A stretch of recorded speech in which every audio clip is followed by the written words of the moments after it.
চন্দ্রবোরা উলুবোরা বা Russell viper ভারতীয় উপমহাদেশের অন্যতম বিষধর সাপ এবং উপমহাদেশের প্রধান 4টি বিষধর সাপের একটি। চন্দ্রবোরার প্রথম বর্ণনা করেন জর্জ শ এবং ফ্রেডেরিক পলিডোরা নোডার 1797 সালে।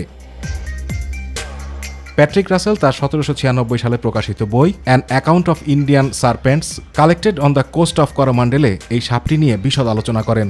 তার নামানুসারে সাপটি রাসেল ভাইপার নামেও পরিচিত।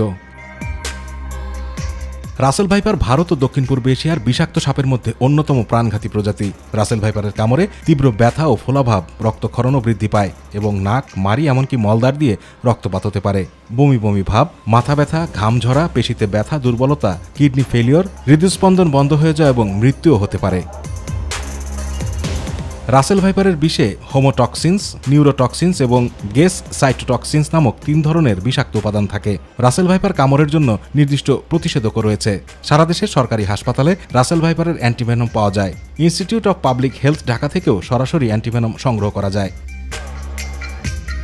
সরকারি হাসপাতালে রাসেল ভাইপার অ্যান্টিভেনম বিনামূল্যে সরবরাহ করা হয়। বেসরকারি হাসপাতালে অ্যান্টিভেনমের মূল্য হাসপাতাল ভেদে 5,000 থেকে 10,000 টাকা পর্যন্ত হতে পারে। রাসেল ভাইপার সাপের কামড় মারাত্মক হতে পারে, তাই সাবধানতা অবলম্বন করা এবং দ্রুত চিকিৎসা নেওয়া জরুরি। আতিকুর রহমান তিতাস, মাই টিভি।